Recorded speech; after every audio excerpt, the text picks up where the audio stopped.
जिस महाराष्ट्र में बाबा साहब अम्बेडकर ने आप लोगों से कहा कि जाओ अपनी दीवारों पर लिख लो कि हमें इस देश की शासित कर्ता जमात बनना है, तो इसलिए चुनाव की बात के साथ साथ शासन और प्रशासन की बात भी कहना जरूरी हो जाता है। मैं सोच रहा था कि बाबा साहब के उस सपने को आप लोग भूल चुके होंगे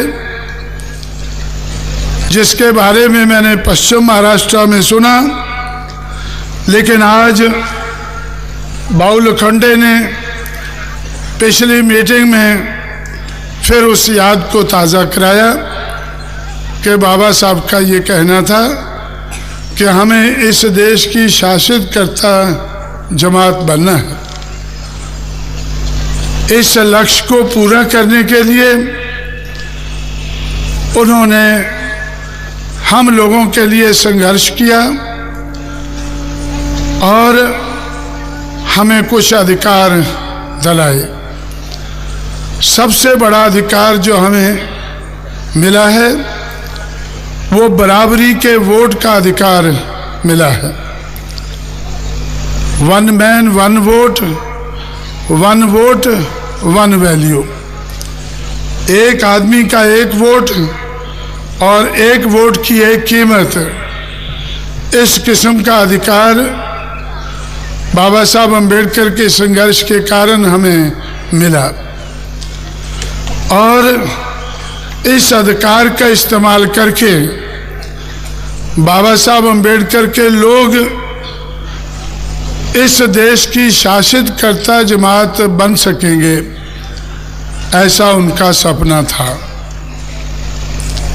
और सपना उन्होंने अपने तक सीमित नहीं रखा, अपने लोगों से कहा कि जाओ अपनी दीवारों पर लिख लो कि आप लोगों को इस देश की शासित कर्ता जमात बनना है। इसलिए साथियों, अगर हमें बाबा साहब अम्बेडकर के सपने को साकार करना है, पूरा करना है, तो हमें बहुत से कदम उठाने पड़ते हैं। बाबा साहब अम्बेडकर के जाने के बाद आप लोगों ने क्या क्या कदम उठाए हैं, उनके बलबूते पर उनके बलबूते पर मैं कह सकता हूं कि आप लोगों ने कोई ऐसा कदम नहीं उठाया है जिसके आधार पर आप लोग इस देश के हुक्मरान बन सके या बाबा साहब अम्बेडकर के फॉलोअर इस देश के हुक्मरान बन सके। ऐसा महाराष्ट्र में आपने कोई कदम नहीं उठाया है।